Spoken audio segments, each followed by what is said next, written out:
Okay, dear friends, good evening. How are you? Sorry for getting 5 minutes late due to some technical problem. तो हम लोगों ने कल जहां छोड़ा था वहीं से आगे बढ़ना है और आप जानते हो कि आपका पार्ट 2 समाप्त हो गया। अब आप पार्ट 3 में आ रहे हो। फिर एक बार हम फार्मूला पर बात करेंगे, लेकिन चलते हैं अब जाते हुए पार्ट 2 का 5 क्वेश्चंस कवर करते हैं और फिर कल्चर के क्वेश्चन हैं। कल आर्किटेक्चर वाले में थोड़ी सी आपको परेशानी हो गई थी। आज मैं उम्मीद करता हूं you will be much better. तो चलिए हम पहला क्वेश्चन रखते हैं। निम्नलिखित कथनों में से कौन सा कथन सत्य है? आपका पहला क्वेश्चन है, निम्नलिखित कथनों में से कौन सा कथन सत्य है? पॉइंट 1, मंदिर निर्माण की दृष्टि से गुप्त काल को क्लासिकल युग माना जाता है। पॉइंट फर्स्ट है। पॉइंट 2, स्थापत्य की द्रविड़ शैली की शुरुआत चोलों के अधीन हुई। जैसे पॉइंट फर्स्ट में कहा गया कि मंदिर निर्माण की दृष्टि से गुप्त काल को क्लासिकल युग माना जाता है। रीजनिंग पॉइंट नंबर 2 है, स्थापत्य की द्रविड़ शैली की शुरुआत चोलों के अधीन हुई। मीन्स कि Gupta period is suppose to be a classical age from the view point of temple construction. और point 2, from the view point of architecture, Dravida style of architecture, Chola period is suppose to have a starting point of Dravida style of architecture. Choice A केवल एक, choice B केवल दो, choice सी एक दो, choice D दोनों में से कोई नहीं। मुझे थोड़ा सा इस बात का दुख है कि इस क्वेश्चन में आप फंस जाओगे, क्योंकि बहुत बारीक क्वेश्चन है। इसको निकालना थोड़ा आपके लिए मुश्किल होगा। मुझे अफसोस भी हो रहा है कि मैंने क्यों इतना डिफिकल्ट क्वेश्चन सेट कर दिया, लेकिन चलिए एक बार ट्राई करके देखिए, अगर कहीं निकल गया तो।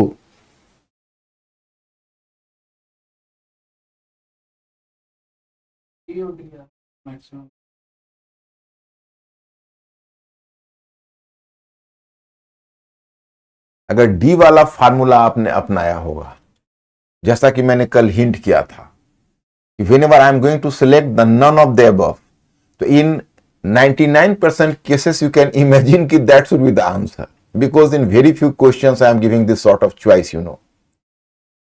तो इस हिसाबन दोनों में से कोई नहीं उत्तर इसलिए है कि देखिए, जो गुप्ता पीरियड है, मैं आपको बता दूं, Gupta period rock cut temple जिसमें आपको अजंता है, ओके, और उदयगिरी का वाराह मंदिर भी ले सकते हो जो पहले से शुरू हुआ है, और चित्रकला है, मूर्ति कला है, उसके पॉइंट ऑफ व्यू से उसको क्लासिकल एज माना जाता है।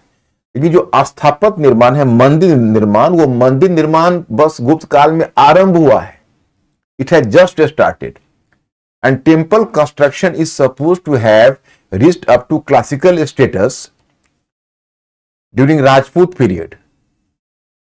So this statement does not appear to be convincing। और दूसरा स्टेटमेंट है कि स्थापत्य की द्रविड़ शैली की शुरुआत चोलों के अधीन हुई। आप ही बताओ, हम लोगों ने क्या पढ़ा हुआ है, मैंने आपको क्या पढ़ाया हुआ है कि द्रविड़ शैली की शुरुआत पल्लवों के काल से हुई। अब याद करो, पल्लवों के बाद चोला आता है। इस हिसाब आपका उत्तर होना चाहिए D.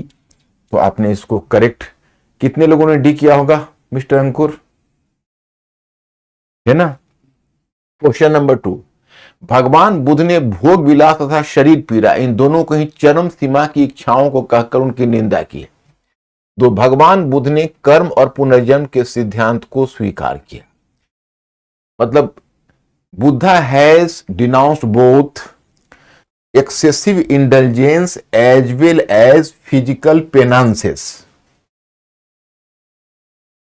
And then Buddha has accepted the principle of karman and rebirth. ये दो स्टेटमेंट है।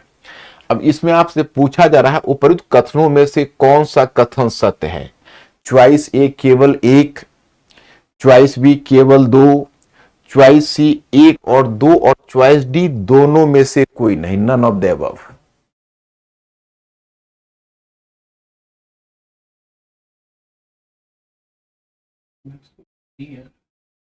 क्या आ रहा? बी आ रहा, सी नहीं आ रहा।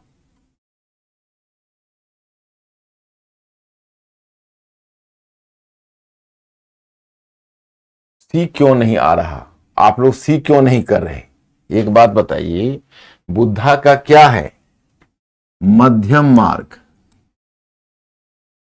और बुद्धा का अगर मध्यम मार्ग है तो एक तरफ जो भोग विलास है, बुद्धा भोग विलास से भी परहेज की बात करते हैं। जो बुद्धा है वो Buddha is talking in terms of putting a check over too much indulgences. जो बुद्धा है वह भोग विलास की को भी रोकने की बात करते हैं, और दूसरी तरफ बुद्धा शारीरिक पीड़ा को भी रोकने की बात करते हैं।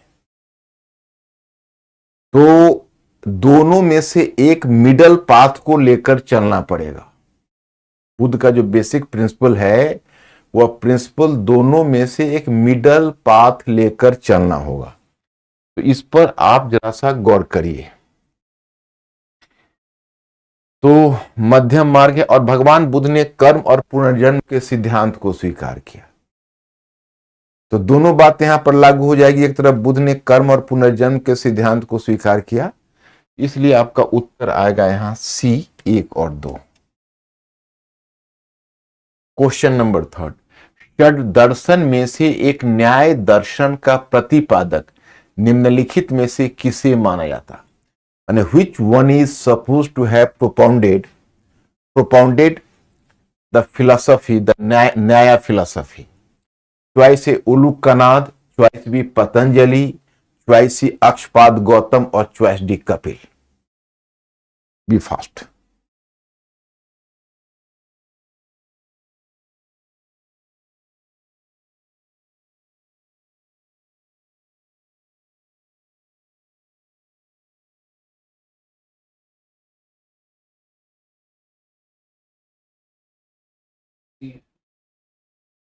Akshapada Gautam, yes, correct. Question number 4, Ajanta की गुफाओं में निम्नलिखित में से किस किस के चित्र बने हुए हैं? मतलब आपसे पूछा जा रहा है कि अजंता का जो केव है, उस अजंता के केव में किस किस देवता के चित्र बने हुए हैं? पॉइंट 1, बुद्ध एवं बोधिसत्व, यानी Buddha and Bodhisattva. Point 2, Vishnu. And point 3, Durga, Shiva एवं Parvati. So you find here the 3 choices. Choice number A, only 1. Choice number B, 1 and 2. Choice number C, 1 and 3. And choice number D, 1, 2 and 3. Now you have to select the right choice.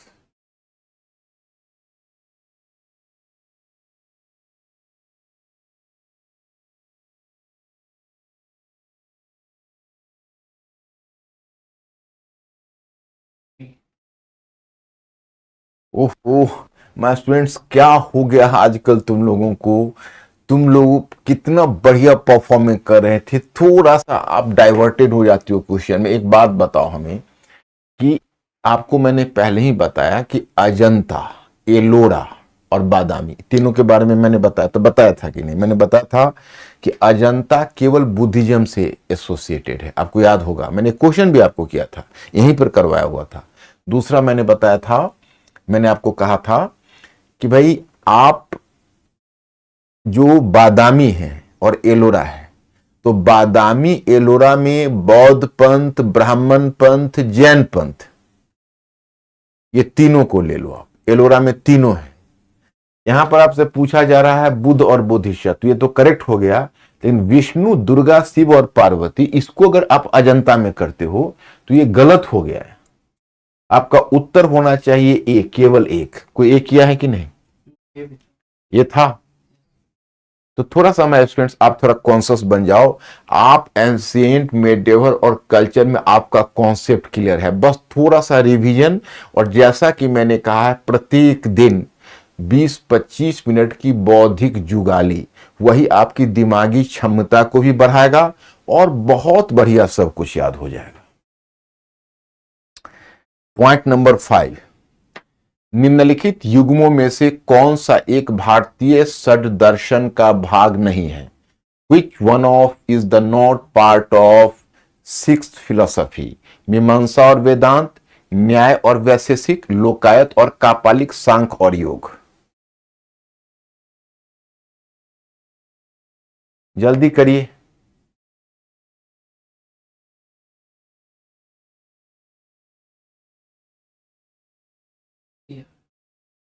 Yes, that is correct.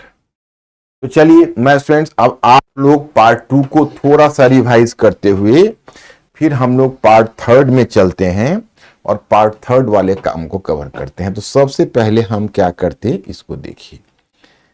पहले हम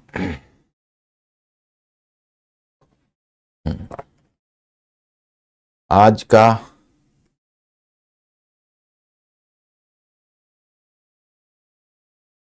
ये प्राचीन भारत के अध्ययन के सूत्र हटाया क्यों नहीं? इसको क्यों रखे हुए पार्ट 2 को?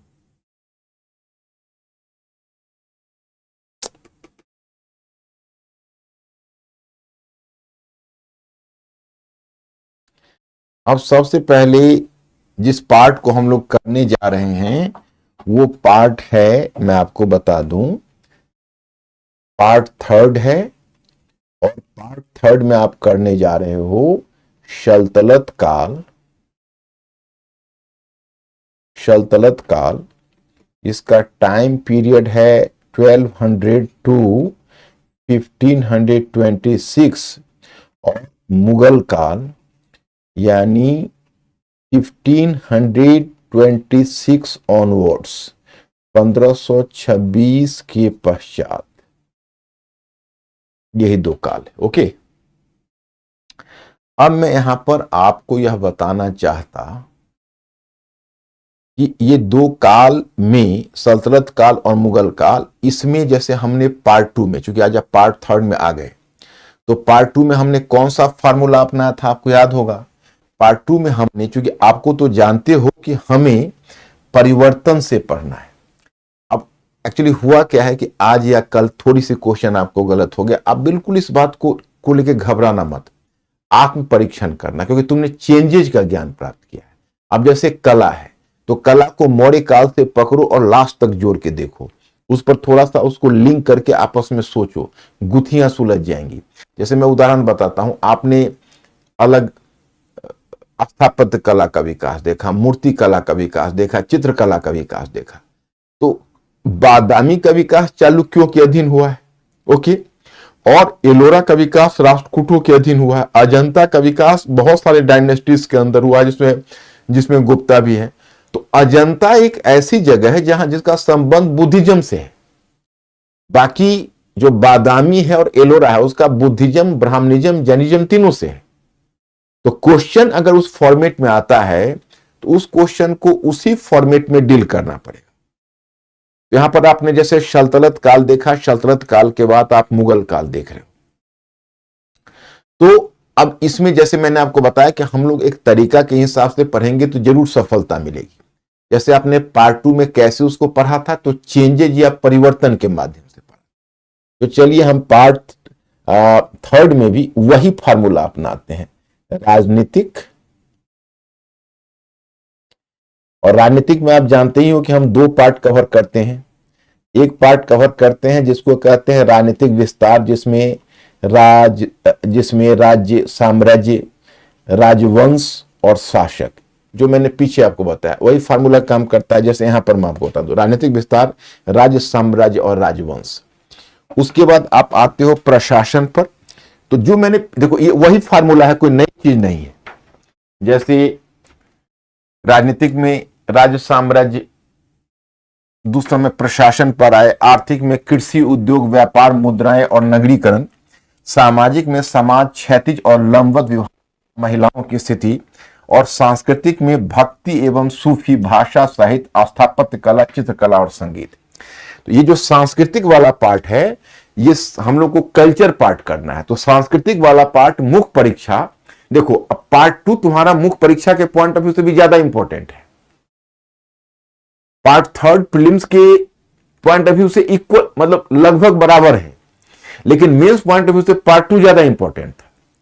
लेकिन जो पार्ट 3 है यह भी है, इससे भी क्वेश्चन होते हैं मेंस के। तो आपको जैसे भक्ति, सूफी पर भी क्वेश्चन 2 बार पूछ चुका है, 2 नहीं 3 बार क्वेश्चन पूछ चुका है। भाषा और साहित्य पर देखोगे तो भाषा और साहित्य पर क्वेश्चन हो रहा है। तो भक्ति और सूफी, भाषा और साहित्य, स्थापत्य कला, चित्रकला, संगीत कला। इसमें जो सांस्कृतिक वाला पक्ष आप देख रहे हो, कल्चरल, तो कल्चरल वाला जो फैक्टर है, इसमें हमको प्रीलिम्स और मेंस दोनों कवर करना है। लेकिन जो राजनीतिक है, प्रशासन है, अर्थव्यवस्था है, समाज है, ये हम प्रीलिम्स के लिए कवर करेंगे। लेकिन साथ ही इन बातों से थोड़ी सी कल्चर की समझ भी हमारी विकसित होती है। इसको अगर हम कल्चर से जोड़ते हैं तो हमारी तस्वीर ज्यादा क्लियर होती है। ओके, अब यहां पर हम आगे बढ़ते हैं। तो वही मैंने बताया, तो परिवर्तन को रेखांकित करना है राज्य, साम्राज्य, राजवंश और शासक, प्रशासनिक संरचना, आर्थिक, शिल्प, उद्योग, व्यापार, मौद्रिक लेन देन तथा नगरीकरण, सामाजिक, वर्ण एवं जाति, महिलाओं, शूद्रों, अछूतों की दशा और सांस्कृतिक, धर्म, दर्शन, भाषा, साहित्य, कला, स्थापत्य कला। ये तो सेकेंड पार्ट का है, उसको तो मध्यकालीन राजनीतिक विस्तार। इसमें मूर्ति कला इसमें नहीं होगा, चित्रकला होगा और स्थापत्य कला होगा और चित्रकला होगा। अब देखिए, मैं आपको पहले एक कहानी बताता हूं। अब एक कहानी पहले आप सुनिए, फिर हम लोग हिंदुस्तान पर आएंगे। देखिए, मतलब off what happened even outside, no light is LED is there. अब now my friends, we have to start from here and जैसे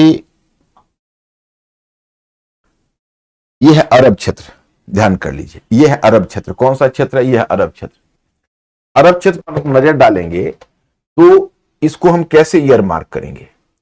तो अरब क्षेत्र में है कि एक तरफ से आप दक्षिण में जाएंगे तो अरब सागर, बाएं भाग में जाएंगे, लेफ्ट हैंड को जाएंगे तो लाल सागर, राइट हैंड को जाएंगे तो पर्शियन गल्फ, मतलब इसको बोलते हैं फारस की खाड़ी। तो लेफ्ट हैंड लाल सागर, राइट हैंड फारस की खाड़ी, और जो दक्षिण की तरफ जाएंगे तो दक्षिण की तरफ जो भाग है उसको कहते हैं अरब सागर।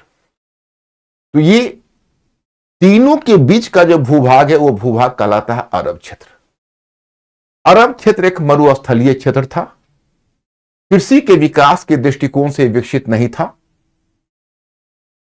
From the view point of agriculture it was not developed. और इसमें विभिन्न जनजातियां रहती थी। जो रेड आप देख रहा है, आपको ये जगह है अरब का, इसमें विभिन्न जनजातियां रहती थी, विभिन्न जनजातियां। ये क्षेत्र आप देख रहे हो, ये अरब का है, इसमें विभिन्न जनजातियां रहती थी और ये जनजातियां कहलाते थे बेदुइन। इनके लिए एक टर्म आता था बेदुइन, इन जनजातियां। और ये बेदुइन कहते थे जनजातीय को, ट्राइब्स को। ट्राइब्स जो है, जो अभी पूरी तरह से विभाजित समाज नहीं है, और उसमें बहुत सारी जनजातियां थी जिसमें अलग अलग नाम थे। तो इन्हीं जनजातियां के, इन जनजातियों के बीच आपस में संघर्ष होता रहता था। और चूंकि यह क्षेत्र कृषि की दृष्टि से उपयुक्त नहीं था, इस क्षेत्र में व्यापार को विशेष महत्व प्राप्त था। You will just come to realise that कि from the view point of trade this region was much important, क्योंकि यहां पर व्यापार की स्थिति बड़ी अच्छी थी। यहां पर आप देखोगे तो इसी में पहले मक्का है, फिर मदीना है, और व्यापार यहां से लाल सागर होके थोड़ा सा भूभाग था, क्योंकि उस समय सुएज नहर नहीं था। सुएज नहर तो 19वीं सेंचुरी में बना है, आपको पता है, मैंने बताया हुआ है। तो सीधे ये लाल सागर भूमध्य सागर से जुड़ता था। तो ये जो व्यापार जनजातियां थी, वो व्यापार में लिप्त रहती थी।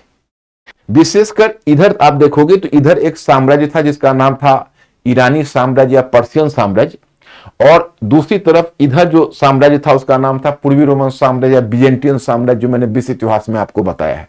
तो इन दोनों के बीच युद्ध शुरू हुआ 6वीं सदी के करीब।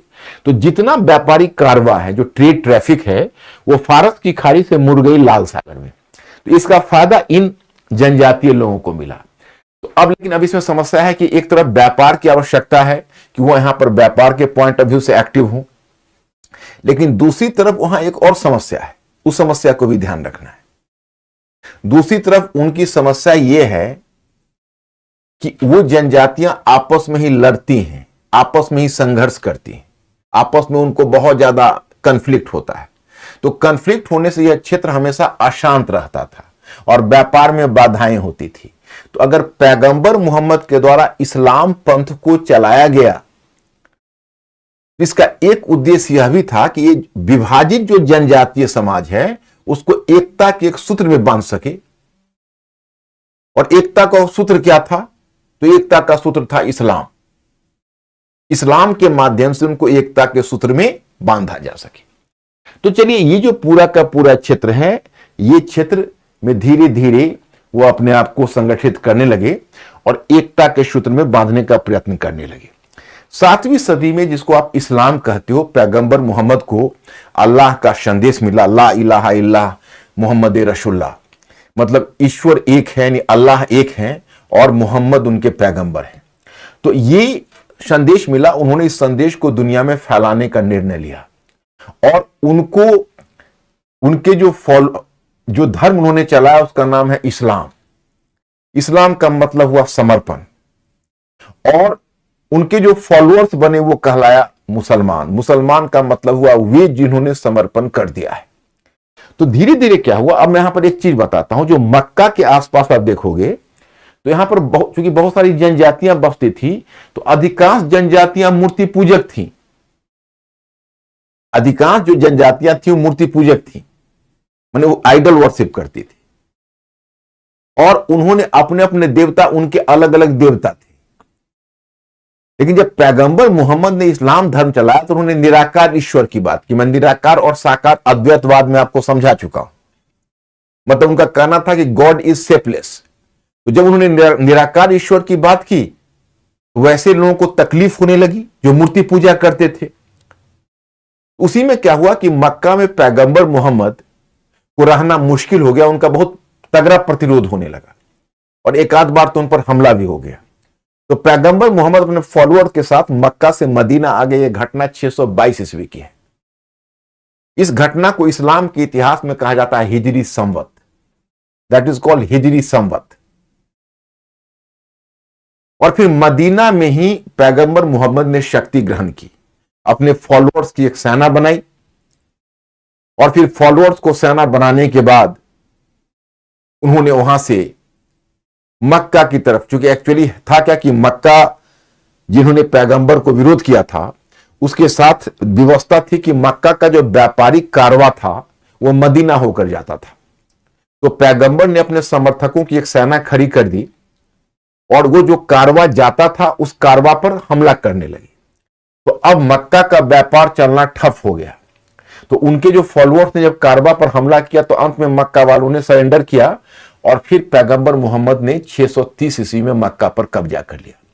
तो इस तरह से इस्लाम की स्थापना हुई और इस्लामी राज्य की स्थापना हुई और मक्का और मदीना उसके 2 कैपिटल बने। यहां पर मैं एक बात आपको बताना चाहूंगा कि इस्लाम आरंभ से ही अपनी प्रकृति में अलग हो गया और प्रकृति में अलग होने की वजह थी क्योंकि उसका जो ओरिजिन देखोगे, इस्लाम का उद्भव देखोगे तो उद्भव से ही आपको पता चलेगा कि इस्लाम को बड़ा एडवर्स कंडीशन में काम करना पड़ा।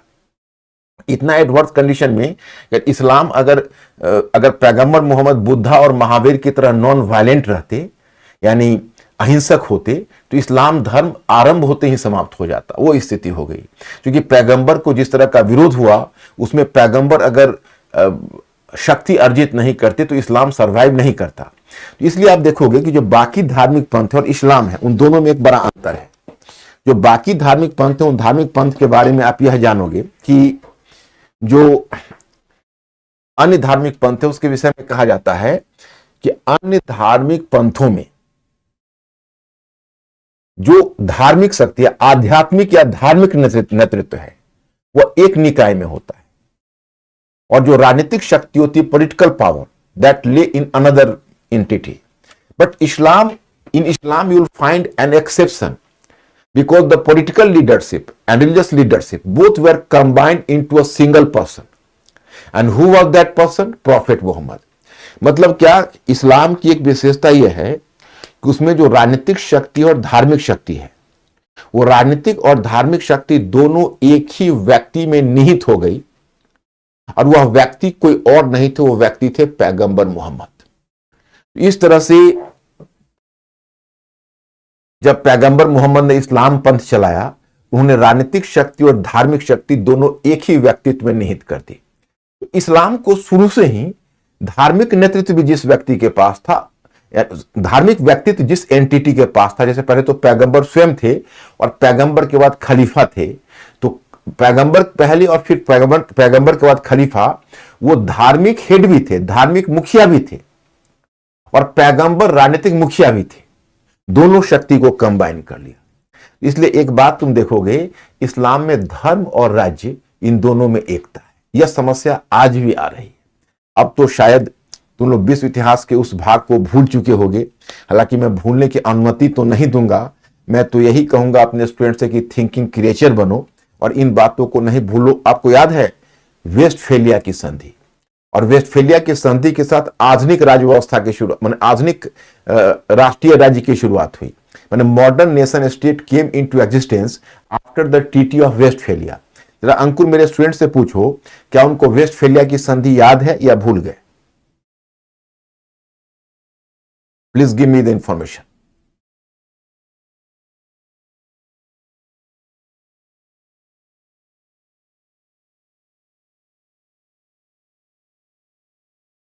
Yes, good. तो वेस्टफेलिया बहुत अच्छी बात है, आप लोगों को याद है और आप लोगों ने बहुत सिद्ध से। अब कल्चर वाले में घबराना मत, उसको बढ़िया से आप लोगों को मैंने चेंजेज की जानकारी दे दी है। उस चेंजेज के आधार पर उससे इंटीग्रेट कर लेना and then you will come to enjoy. मतलब आप इस बात को महसूस करोगे कि बहुत बड़ा मिरेकल होगा, आप में एक बहुत बड़ा बदलाव महसूस किया जाएगा। देखिए, तो मैं आपको कह रहा था कि उसमें राजनीतिक शक्ति और धार्मिक शक्ति दोनों एक ही व्यक्ति में निहित कर दी गई, और वो व्यक्ति कौन थे? तो पैगंबर मोहम्मद थे। तो क्या हुआ कि इस्लाम में धर्म और राज्य एक हो गया। तो जो अब हुआ ऐसा कि सेकेंड वर्ल्ड, मतलब अब आप मान के चलिए कि पहले तो यूरोप में वेस्टफेलिया मॉडल ऑफ नेशन आया, जिसमें एक निश्चित भौगोलिक सीमा के आधार पर राष्ट्र की अवधारणा थी, ओके, और राष्ट्र के अपने कुछ नियम होते थे। तो जब एशियाई अफ्रीकी देशों में को स्वतंत्रता मिली, तो उन्होंने भी राष्ट्रीय राज्य की वही अवधारणा अपना ली जो वेस्टफेलिया की संधि में थी। तो अब जितने भी इस्लामी देश हैं, उन इस्लामी देशों में समस्या आ रही है। एक तरफ वेस्टफेलिया जो मॉडल है, वह जिस राष्ट्रीय राज्य की बात करता है, वो राष्ट्रीय राज्य पश्चिम में विकसित हुआ है। तो nation state of Westphalia model that develop in west. और अगर उस वेस्टफेलिया मॉडल को तुम अगर इधर लागू करना चाहो, तो इस्लामी राज्य में दिक्कत हो रही है, और दिक्कत होने का कारण है जो यहाँ पर धर्म और राज्य दोनों में एकता है। उस तरह का जो सेकुलर स्टेट का मॉडल जो पश्चिम ने देने की कोशिश की, वो इस्लामी राज्यों में वहां पर बड़ी कठिनाइयां आ रही। नंबर 1। नंबर 2, इस्लाम जिस समय इस्लाम धर्म विकसित हुआ था, उस समय दुनिया का सबसे प्रगतिशील धर्म था। क्योंकि एक बार अगर आप इस्लाम धर्म को स्वीकार कर लेते हो, तो आप मुस्लिम समाज के हिस्सा बन जाओगे। और उसमें एक कॉन्सेप्ट था मुस्लिम मिल्लत। मुस्लिम मिल्लत का मतलब है मुस्लिम समानता का भाव, सारे मुसलमान बराबर हैं।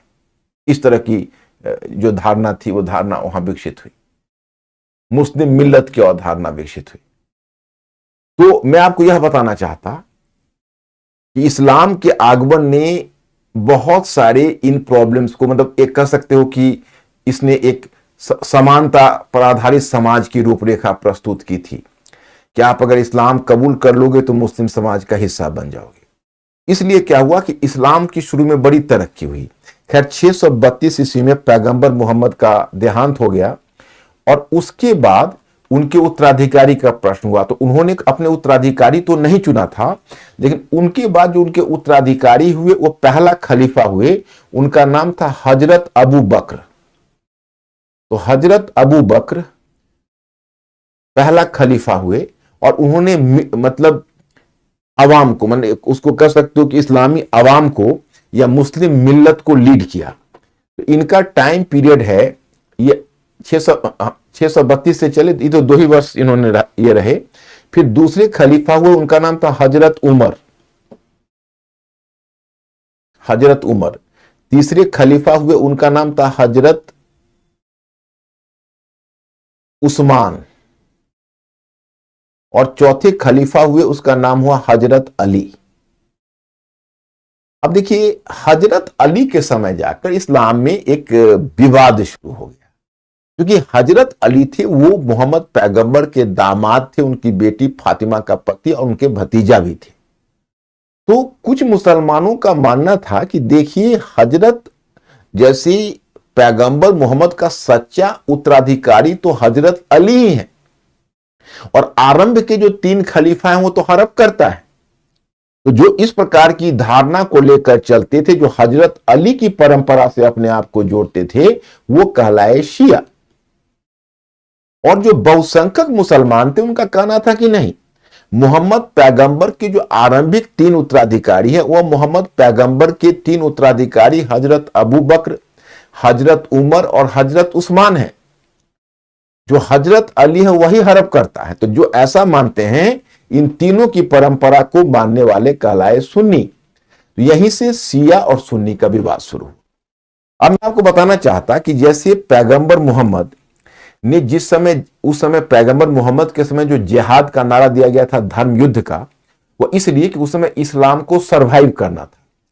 लेकिन जो खलीफाओं का समय था, तो खलीफाओं के समय में खलीफाओं ने यह सोचा कि वैसे भी जो अरब क्षेत्र में जनजाति लोग हैं, वो तो थोड़ा सा लड़ाकू प्रवृत्ति के हैं, और लड़ाकू प्रवृत्ति होने के कारण वो आपस में ही सिर फुटबॉल करेंगे, आपस में ही संघर्ष करेंगे। तो ऐसा करते हैं कि अंदर के संघर्ष को बाहर की तरफ निर्यात कर देते हैं। तो विभिन्न खलीफाओं के द्वारा जिहाद का नारा दिया गया, और जब मुस्लिम सिपाही जब घोड़े के जिन में तलवार खोसकर जब निकले, तो उन्होंने बड़े क्षेत्रों को फतह करना शुरू कर दिया, क्योंकि इस्लाम की सफलता का एक बड़ा कारण था मुस्लिम मिल्लत की अवधारणा, बंधुता की अवधारणा। जितने भी एबल बडीड थे, जो भी शरीर से सक्षम थे, वो सेना में भर्ती हो सकते थे। तो जब इस्लाम की तरक्की हुई, तो पैगंबर मोहम्मद के देहावसान के 8 वर्षों के अंदर ही इस्लाम ने मिस्र को और सीरिया को, ये 2 क्षेत्र है, मिस्र और सीरिया को इस्लाम ने जीत लिया। तो पहले 8 वर्षों के अंदर ही, पैगंबर के देहावसान के 8 वर्षों के अंदर ही इस्लाम की सेना ने खलीफा उमर के समय सीरिया और मिस्र को जीत लिया। तो वहां पर एक दूसरी समस्या उत्पन्न हुई, जिसे मैं अभी आपको समझाता हूं कि जजिया टैक्स का कॉन्सेप्ट क्या है। मेंटली अलर्ट हो आप लोग, थोड़ा मेंटली अलर्ट हो जाओ। मैं जजिया टैक्स का कॉन्सेप्ट आपको समझा रहा हूं। थोड़ा सा मैं इस्लाम के बारे में फाउंडेशनल नॉलेज आपको दे देता हूं। एक्चुअली हुआ ऐसा कि मतलब, अब मेरी तरफ से थोड़ा इस डोर को अंकुर, सो दैट की विल टॉलरेबल है तुम लोगों के लिए। Ravi, are you okay? थोड़ा सा पूरा लगता तो नहीं, ठीक है। तो मैं बता रहा था कि जैसे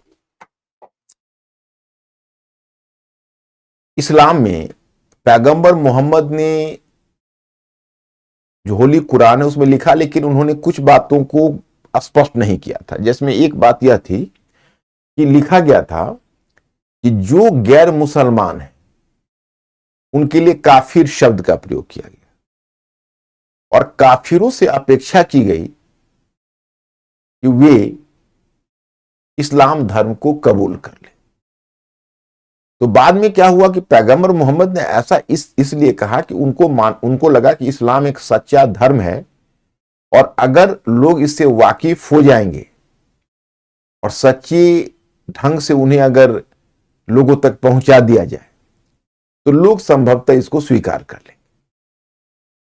लेकिन उन्होंने यह नहीं कहा कि जो स्वीकार नहीं करेंगे उनको मौत के घाट उतारा जाए या उनको जीने का हक ना दिया जाए, ऐसी बात उन्होंने नहीं कही। लेकिन बाद में कुछ कट्टर जो लोग थे और उलेमा थे, उन्होंने इसकी व्याख्या उसी तरह से शुरू कर दी, और फिर कहा जाने लगा कि अगर आप इस्लाम कबूल नहीं करते, हमको डू वन थिंग,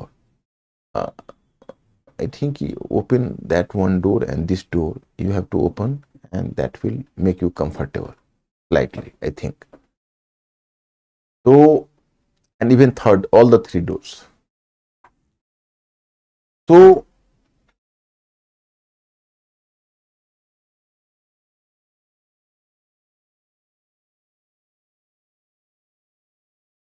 एंड तो उन्होंने इस तरह की बातें रखी।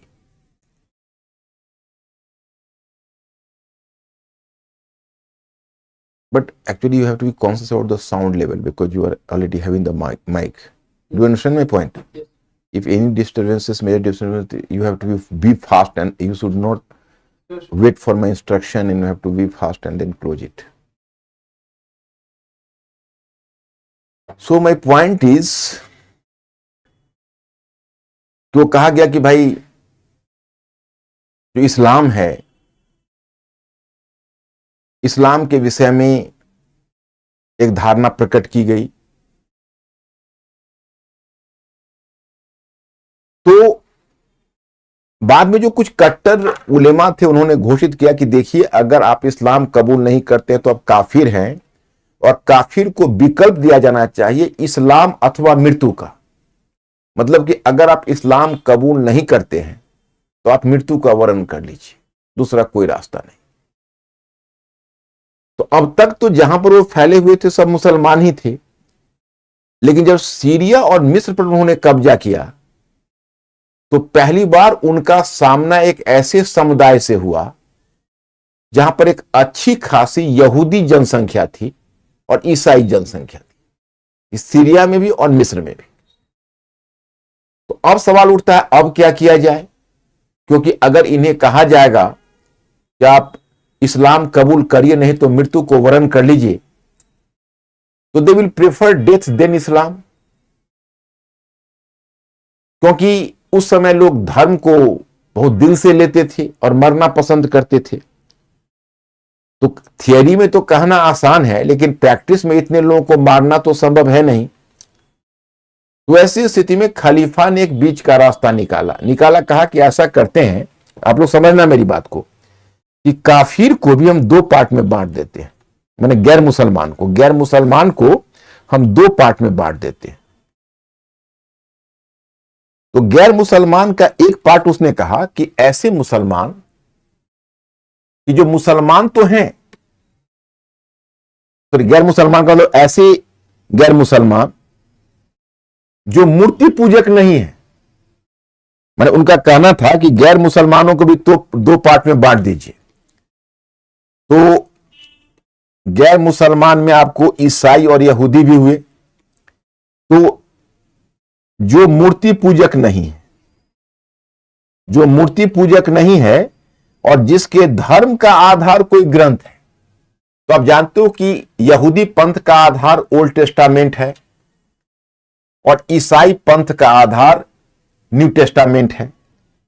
मूर्ति पूजक दोनों में से कोई नहीं है, न यहूदी न ईसाई। तो तय हुआ कि जिस धार्मिक पंथ का आधार कोई ग्रंथ है और जो मूर्ति पूजक नहीं है, उन्हें अहल ए किताब का दर्जा दिया जाना चाहिए। अहल ए किताब, कौन सा दर्जा? अहल ए किताब। मतलब अहल ए किताब का मतलब है कि he is a man of scripture. वो एक ग्रंथ पर आधारित धर्म है और उसको जिम्मी का दर्जा दिया जाना चाहिए। किस चीज का दर्जा दिया जाना चाहिए? जिम्मी का। जिम्मी से क्या मतलब है मैं आपको बताता हूं। जिम्मी का मतलब होता है प्रोटेक्टेड पीपल, सुरक्षित लोग। सुरक्षित लोग क्यों? तो मैं बताऊं कि इस्लाम में जितना भी युद्ध होता था वो धर्म युद्ध होता था, क्रूसेड्स होता था। और क्रूसेड्स में सभी को तलवार पकड़ने की अनुमति नहीं थी। क्रूसेड्स में तलवार पकड़ने की अनुमति केवल और केवल मुसलमानों की थी। तो अब समस्या यह थी कि अगर आप मुसलमान नहीं हो तो तलवार तो उठा नहीं सकते, और तलवार नहीं उठाओगे तो आपकी सुरक्षा कौन करेगा? आपकी सुरक्षा तो मुस्लिम ही करेंगे, क्योंकि वही तलवार उठा सकते। Ankur, okay, any disturbance? No. तो वही तलवार उठा सकते। तो that's why you will just come to realise that कि अगर आप मुसलमान नहीं हो तो आप जिम्मी हो, सुरक्षित लोग हो, आपकी रक्षा मुसलमान कर रहे हैं, तो बदले में जिम्मी को जजिया कर देना है और जजिया कर के बदले उसे बख्श दिया जाए, उसे जीने दिया जाए, उसे रहने दिया जाए। इस तरह सीरिया और मिस्र में तो उन्होंने यह फैसला कर लिया, अहल एक किताब का दर्जा देकर, एक मैन ऑफ द स्क्रिप्चर का दर्जा देकर उसे जजिया कर के बदले जीने की अनुमति दे दी।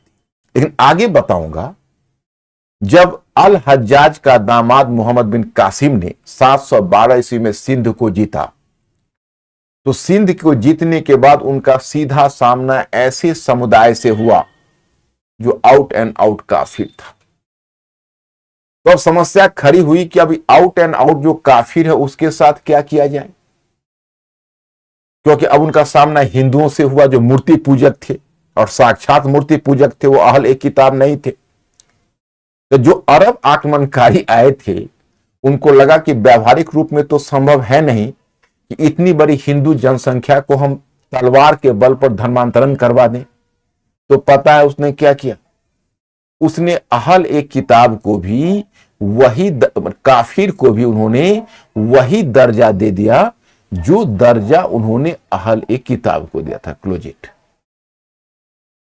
उन्होंने काफिर को भी वही दर्जा दे दिया जो दर्जा अहल एक किताब को दिया था। तो इस प्रकार से आप देखिए, फॉर टाइम बीइंग उन्होंने प्रॉब्लम को सॉल्व कर लिया। ओके, फॉर टाइम बीइंग उन्होंने प्रॉब्लम को सॉल्व कर लिया। अब मैं आपको एक दूसरा मुद्दा बताना चाहता, वह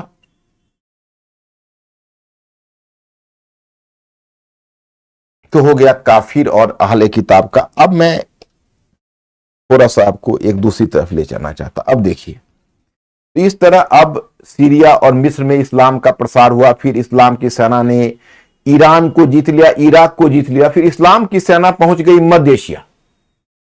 इस्लाम की सेना जो मध्य एशिया पहुंच गई, वो मध्य एशिया में तुर्क ओरिजिनल मुसलमान नहीं है, तुर्क जनजाति थे। और कहां के थे? तो सेंट्रल एशिया के थे।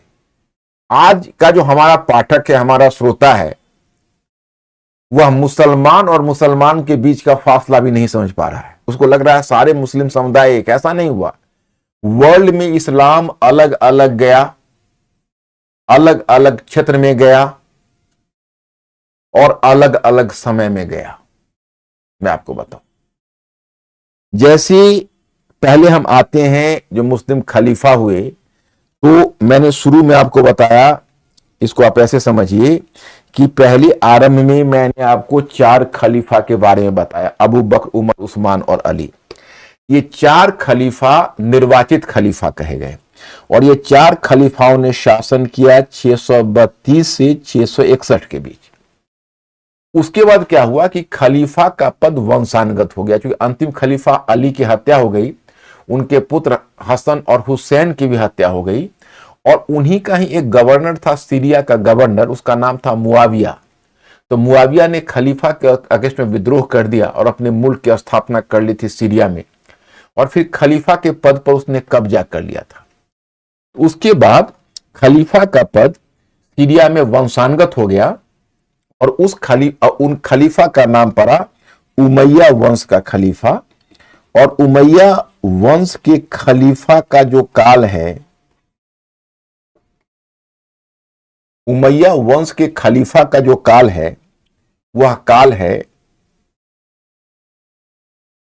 661 से 750।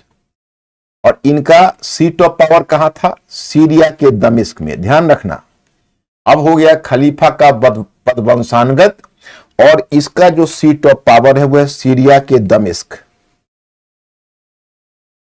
सीरिया के दमिश्क। ओके, तो एक फैक्टर तो यह हुआ जिसे आप कहते हो सीरिया के दमिश्क में खलीफा का सीट ऑफ पावर हुआ। फिर आप दूसरा देखिए, तो यह हुआ उमैया वंश का खलीफा। उमैया वंश के खलीफा के बाद तब आपका आता है अब्बासी खलीफा।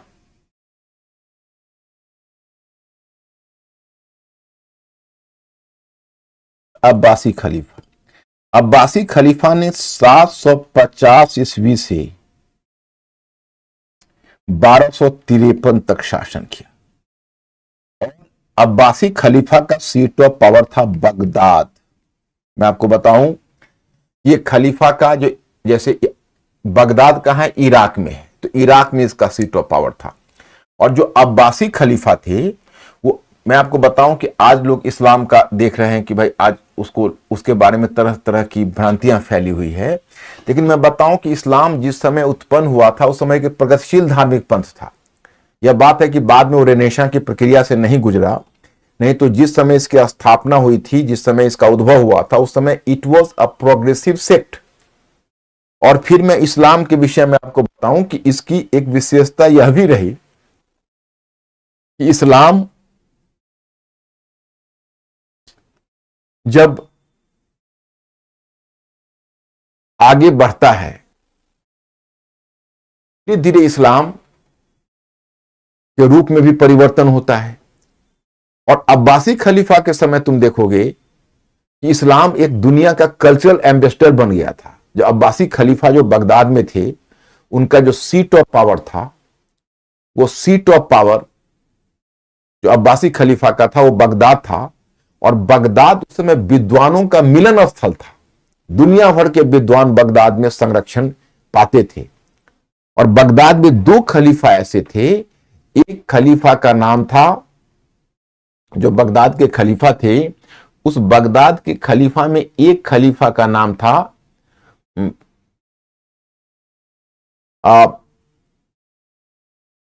अल मोमीन, और दूसरे खलीफा का नाम था हारून उल रशीद।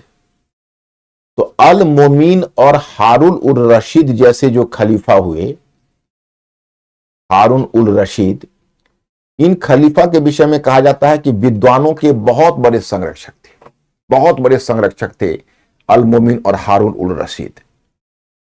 और इन्होंने एक वहां पर डिपार्टमेंट बनाया हुआ था, बैत उल हिकमत। बैत उल हिकमत, बैत उल हिकमत कहते थे अनुवाद विभाग को। अनुवाद विभाग इन्होंने बनाया हुआ था। दुनिया भर के जितने भी महत्वपूर्ण ग्रंथ हैं, हिंदुस्तान के संस्कृत के ग्रंथों का, यूरोप में प्राचीन यूनानी ग्रंथों का, रोमन ग्रंथों का, दुनिया के सभी महत्वपूर्ण ग्रंथों का इन्होंने अरबी में अनुवाद कराया था और ज्ञान को संरक्षण दिया था। मैं आपको बताऊं कि पूरब और पश्चिम के बीच इन्होंने सेतु का काम किया था, ब्रिज का काम किया था, और पूर्वी ज्ञान को पश्चिम में फैलाया था। जो मैंने वर्ल्ड हिस्ट्री में आपको यूरोपीय पुनर्जागरण पढ़ाया है, यूरोपीय पुनर्जागरण में इनका बहुत बड़ा योगदान था। और मैं बताऊं कि बगदाद में दुनिया का सबसे बड़ा लाइब्रेरी बना था, जिसमें दुनिया भर के महत्वपूर्ण ग्रंथों का अरबी अनुवाद उपलब्ध था। लेकिन एक जो घटना देखेंगे, इतनी दर्दनाक और शर्मनाक घटना है, उस समय मंगोल शक्ति का उद्भव हुआ था सेंट्रल एशिया में। तो जब मंगोल शक्ति का उद्भव हुआ तो उस समय मंगोलों को संगठित किया था Genghis Khan. Genghis Khan you can say. तो मंगोल शक्ति को चंगेज खान ने संगठित किया, और चंगेज खान का पोता था हलाकू खान, बड़ा लड़ाकू था। उसने बगदाद पर हमला किया, हलाकू खान ने, और खलीफा की निर्ममता पूर्वक हत्या कर दी। दिल दहलाने वाली घटना थी। और दुनिया की जो सबसे समृद्ध लाइब्रेरी थी उसमें आग लगा थी। दुनिया भर की पुस्तकें जलकर खाक हो गई। वह क्षति इतनी बड़ी क्षति है जिसकी पूर्ति नहीं हो सकती। एक समय था कि इस्लाम इतना बड़ा ज्ञान विज्ञान का संरक्षक था, कैन यू इमेजिन। तो यह हम देखते हैं कहीं ना कहीं अब्बासी खलीफा और उसका योगदान। अब अब्बासी खलीफा के बाद फिर क्या हुआ, 1253 में जब खलीफा की हत्या हो गई, तो खलीफा की हत्या के बाद फिर सीट ऑफ पावर पहुंच गया। सीट ऑफ पावर खलीफा का जो है वो पहुंच गया काहिरा। काहिरा कहते हैं मिस्र का, जिसको कैरो बोलते हो अंग्रेजी में, और काहिरा। तो काहिरा मिस्र में खलीफा का सीट ऑफ पावर हुआ और फिर आगे चलकर खलीफा का पद विवादास्पद हो गया, क्योंकि एक से अधिक खलीफा के पद पर क्लेम करने लगे। उधर स्पेन में उमैया वंश के खलीफा स्थापित हो गए, स्पेन के कार्डोवा में। इधर मिस्र में, यानी मिस्र में काहिरा में फातिमी वंश के खलीफा स्थापित थे, और फिर इराक में अब्बासी खलीफा के वंशज होने का दावा करने वाले खलीफा स्थापित हो गए। तो इस तरह से 3-3 खलीफा के सीट ऑफ पावर हो गया और बाद में कंफ्यूजन हो गया। अब मैं यहां पर एक और बात बताना चाहता हूं। जब इस्लाम का विस्तार हो रहा है तो इस्लाम विस्तार के क्रम में सेंट्रल एशिया पहुंचा। तो सेंट्रल एशिया जब इस्लाम विस्तार के क्रम में पहुंचा तो उसी में मध्य एशिया में जो तुर्क थे, तुर्कों की एक शाखा ने इस्लाम कबूल कर लिया और वो बन गए इस्लामीकृत तुर्क। तो मैं आपको बताऊं कि इस्लाम में जो जुझारूपन लाया है वह तुर्कों और मंगोलों ने। मतलब आप देखोगे कि कई बार जो लगता है कि भाई जो क्रूएल्टी है, जो नृशंसता है, जैसे आप कई जगहों पर बहुत चुभता है जब मुगलों में ही देखते हैं औरंगजेब। अब औरंगजेब के बारे में जब सुनते हैं कि भाई दारा सिकोह अपने ही बड़े भाई का गला काट कर और थाल में सजाकर अपने पिता शाहजहां को उपहार में भेजता है, तो ऐसा लगता है कि पता नहीं इतना क्रूर इंसान कैसे हो सकता है। तो ये जो क्रूरता आई है, ये क्रूरता आई है सेंट्रल एशियन क्रूएल्टी है। सेंट्रल एशिया में जो भी ट्राइब था, मैं आपको बताऊं कि इंडिया में तुर्क कोई सेंट्रल एशिया में पहले ट्राइब नहीं थे। सेंट्रल एशिया से ही इंडो ग्रीक्स आए थे, शक आए थे, कुषाण आए थे। लेकिन जब वो आए तो वो जनजाति थे, उनका अपना कोई स्पष्ट धार्मिक पंथ नहीं था। हिंदुस्तान में आने के बाद उन्होंने हिंदुस्तान के धर्म में जो धार्मिक पंथ प्रचलित थे, बौद्ध पंथ, ब्राह्मण पंथ, वैष्णव पंथ, शैव पंथ, उसे कबूल कर लिया और हिंदुस्तान के समाज में घुल मिल गए। आज की तारीख में अगर यह पता करने के लिए कहा जाए कि हम में से कौन शक है, कौन कुषाण है, कौन इंडो ग्रीक है, तो पता नहीं चलेगा, हमारे डीएनए में सभी है। अब देखो संयोग, देखो तुर्क जिस समय हिंदुस्तान आए उससे थोड़ा पहले उन्होंने इस्लाम कबूल कर लिया था। तो इस्लाम कबूल कर लिया तो उनका एक स्थापित धार्मिक पंथ हो गया। जिस तरह से हिंदू धर्म अपने स्वरूप में एग्रेसिव था, हिंदू धर्म जैसे सर्वग्रासी था, एक स्थापित धार्मिक पंथ था, उसी प्रकार से इस्लाम था। और जब तुर्क लोग हिंदुस्तान की भूमि पर आएंगे तो तब तक उनके पास एक स्थापित धार्मिक पंथ था, तो उन्होंने हिंदू धर्म को कबूल नहीं किया। और हिंदू लोगों के पास भी एक स्थापित धार्मिक पंथ था, तो उन्होंने भी आसानी से इस्लाम को कबूल नहीं किया। तो मैं आपको बताऊं कि जहां कहीं भी मुस्लिम जनसंख्या गई वहां अल्पसंख्यक के रूप में मुस्लिम गए और शीघ्र ही बहुसंख्यक हो गए।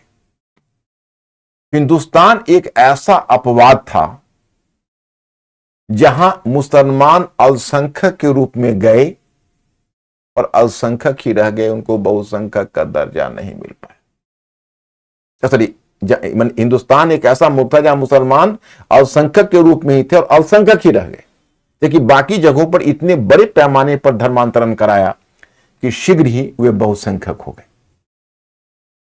तो here I have to inform you कि इस तरह अगर सेंट्रल एशिया से तुर्क आए तो इन्हीं तुर्कों में था महमूद गजनी।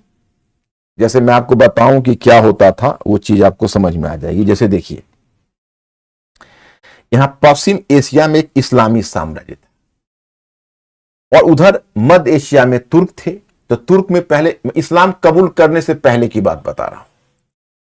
इस्लाम कबूल करने से पहले जो तुर्क थे वो जनजाति थे, फिर धीरे धीरे वह इस क्षेत्र में आने लगे। माने दोनों बातें हुई, अचानक से नहीं आने लगे। जो मध्य एशिया के तुर्क थे वो लड़ाकू थे, जनजाति थे। तो पश्चिम एशिया का जो इस्लामी राज्य है, इस्लामी साम्राज्य, उस पर वो हमला करते थे प्राय। तो जो हमला यहां से आके जो जनजाति लोग करते थे, तो इस इस्लामी साम्राज्य के लिए तुर्की आक्रमण का सामना करना जीवन मरण का प्रश्न हो गया। It became a matter of survival for them. तो अब यही जो मैटर ऑफ सर्वाइवल उनके लिए हो गया, क्योंकि मध्य एशिया से जो तुर्क जनजाति है वो निरंतर उन पर हमले कर रहे थे।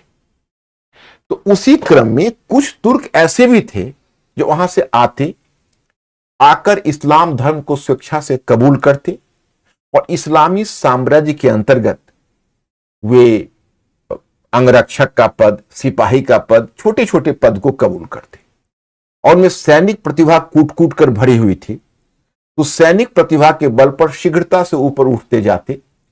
उसी इस्लामीकृत तुर्क में एक तुर्क था जिसका नाम था अलप्तगीन। वो अलप्तगीन भी एक दास के स्तर से ऊपर उठा था और अलप्तगीन बन गया था गजनी का गवर्नर। गजनी एक जगह सेंट्रल एशिया में था।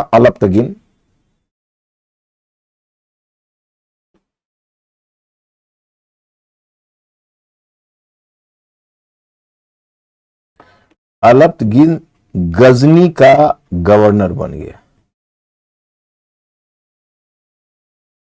तो पहला हुआ Alptigin and Alptigin became the Ghazni's governor. वो गजनी का गवर्नर बन गया। और अलप्तगीन का दामाद था सुबुक्तगीन। तो जो सुबुक्तगीन था वह बन गया अलप्तगीन के बाद गजनी का गवर्नर। और सुबुक्तगीन का बेटा था महमूद गजनी। वो इस्लामीकृत तुर्क था। वह उसका उत्तराधिकारी बना। वो बना गजनी का स्वतंत्र शासक और वही बनेगा पहला सुल्तान। लेकिन उसकी चर्चा हम बाद में करेंगे। पहले हम आपको एक चीज दिखाते। जब इस्लाम अपना प्रसार कर रहा था तो यहां पर सबसे पहले हमने आपको सूचना दी है। अब देखिए, मतलब सल्तनत काल में इस्लाम की अरबों की सिंध विजय। मैं आपको बताना चाहता हूं कि इस्लाम जब अपना प्रसार कर रहा था तो ऐसा नहीं था कि हिंदुस्तान के लिए वो कोशिश नहीं कर रहा था।